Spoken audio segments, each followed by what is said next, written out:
Hola, hola, hola, ¿qué tal mi gente de YouTube? Hoy en este tutorial te enseñaré a cambiar la contraseña de tu red Wi-Fi en modelo TP-Link de una manera fácil y sencillo a través del celular. Espero que les guste el video y se estén quedando hasta el último y estén dejando un comentario positivo. Lo que necesitamos es irlo a nuestro navegador favorito. Bueno gente, ya estando en el navegador favorito de su preferencia, van a tener que poner TP-Link Wi-Fi. Esto es para los routers TP-Link, como cambiarle la contraseña.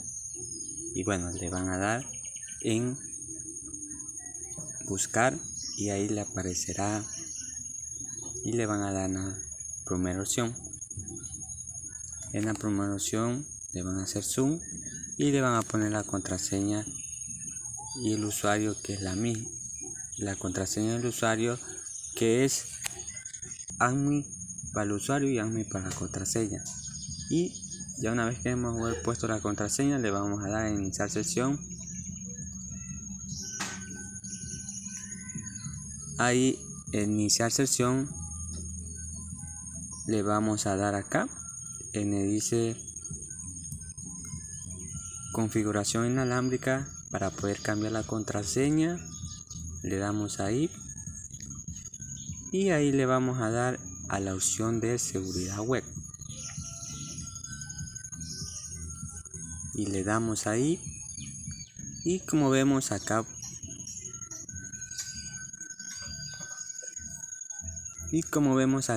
amigos, los aparecerá unos apartados y como vemos el apartado de contraseña inalámbrica. Como vemos, aquí está la contraseña mía de mi red Wi-Fi, y si yo quiero cambiarla, nomás le doy a borrar y escribo una contraseña nueva. En mi caso no la voy a cambiar porque no la quiero cambiar. Hice este video solo para mostrarles cómo se cambia la contraseña de router TP-Link. Y bueno, una vez que ya escriban la nueva contraseña, le van a dar para que se guarde, para que quede, le van a dar en guardar y ya le dan en guardar y ya estará cambiada su contraseña de una manera fácil y sencillo a través del celular. Podemos hacer este procedimiento, no necesitamos una laptop o un computador de mesa.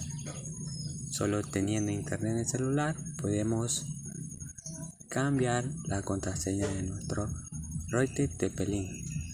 Y bueno mi gente, si les gustó el video, te invito a que me regalen un like, me gustan, se estén suscribiendo al canal y estén comentando si les fue de una gran ayuda el video. Y conmigo hasta el próximo tutorial.